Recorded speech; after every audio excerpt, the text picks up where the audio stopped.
I know I've done you wrong, little darling. I've run around with everything in town.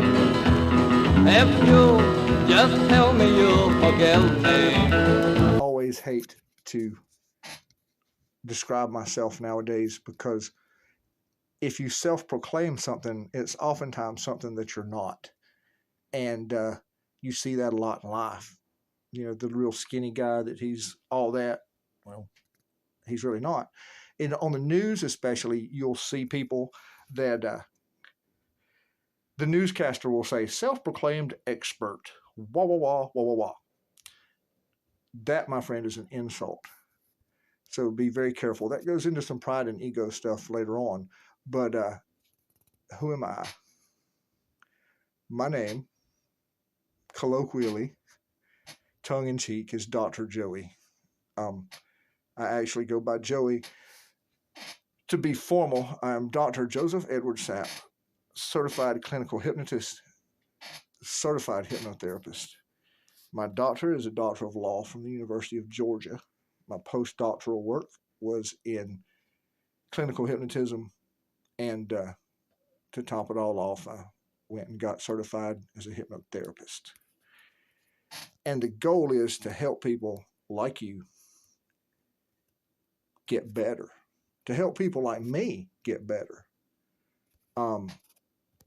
So sit back, enjoy the ride. It'll be fun, I guarantee it, because I'm a little different than a lot of other folks.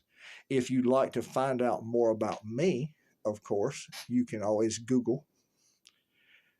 There is a radio, blog talk radio thing that I did in 2014, I believe. It's called Through the Legal Looking Glass.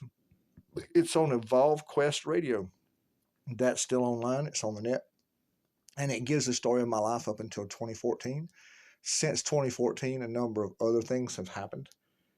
And as we continue with this curriculum, you'll get to know more about me.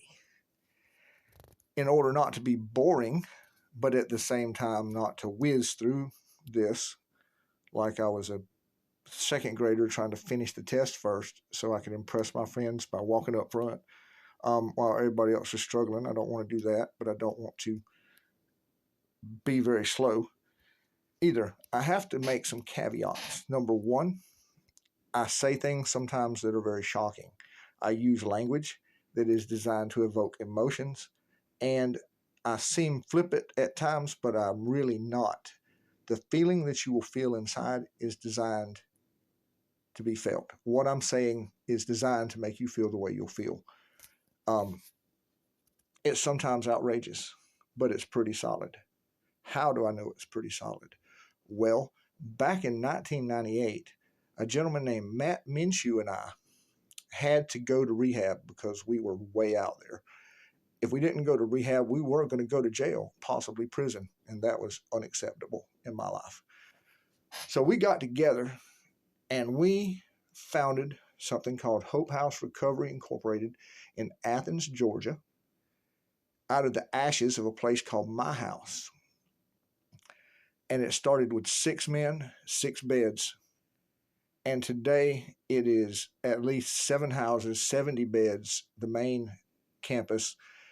It has been, our operating procedures have been franchised throughout the state. I believe the state of Georgia uses the foundation of the plan of recovery for running a halfway house that Matt and I wrote way back in the day. I actually have copies of that available. If some would like to have some, I'll be glad to send you a copy. I'm not necessarily going to sell things because, I'm not in this to make money. If I am, I'm doing it for the wrong reason, though a worker is worthy of his wage. At any rate, so in 1998, we founded the Hope House. This year, the Hope House will celebrate its 24th anniversary. And it's awesome. Thousands and thousands of men have recovered. And through all of this, we had an informal way of doing things.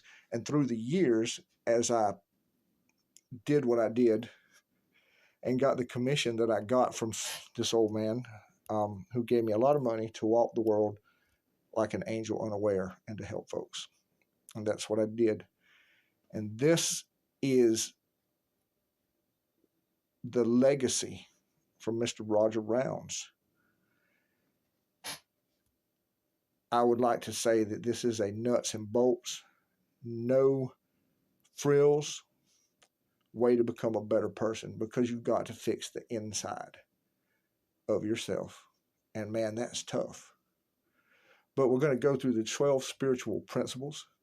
We're going to break those down into blocks. Those 12 spiritual principles are honesty, hope, and faith, courage, integrity, and willingness, humility, forgiveness and atonement, discipline, awareness, and service. Those principles are the principles behind the 12 steps of recovery. The 12 steps of recovery are a secular distillation of the principles that all major world religions, in their most humane, in their most ecumenical, that means church-like, form, espouse. And it doesn't matter, take the fundamentalist out of it. Take the ultra hyper, the ultra dedicated, the zealots out of it, and go to the average man and woman who's trudging through life trying to find an answer. And that is what these 12 spiritual principles evolve.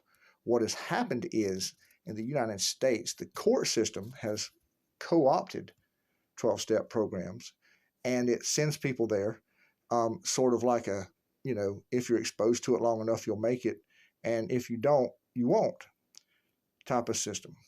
And that is because a lot of people think nowadays that the courthouse is like a church, and they look at the law like a religion, and it's not really, but that's neither here nor there.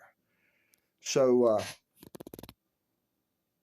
sit down, have a listen.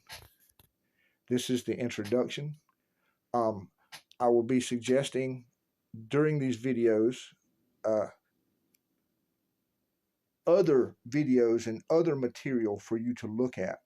I'm not going to specifically and expressly share my screens and put that stuff up like you see a lot of people do, but I will give you specific information that will point you in the right direction, because part of this is you have to work for it yourself. And while you can fake it till you make it, in general, this is not something that anyone can do for you. And going to keep this short at the 10-minute level. We're going to learn coping skills. We're going to learn what it means to pause before we do things. We're going to try to change our perspective and our outlook, because perspective is everything. We're going to learn about unspecified feelings of angst that are like little soap chips that we cut off of a bar of soap, and we don't really remember when we did it or how it happened, but sooner or later we end up with a big soap ball. And that's what happens with our feelings and our emotions as we go through our day. We start feeling these feelings of just angst. And pretty soon we don't know why we felt that way, but we feel that way. And along comes a situation that we can really put a picture to. We know that this person did this to us. We know that this event happened and it did it to us. And all that unspecified feeling of angst is attaches itself to that picture.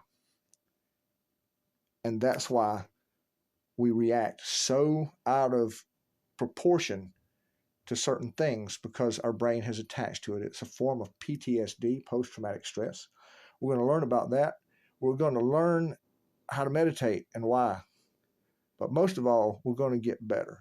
Again, this is a generalized recovery house curriculum program that's been written informally for about 20 years. And this is the video for it. I'm taking one take through all of this stuff because you've got to get me raw. And hopefully you'll enjoy this and you'll get something out of it. My name is Joey Sapp. I'll change your life if you let me.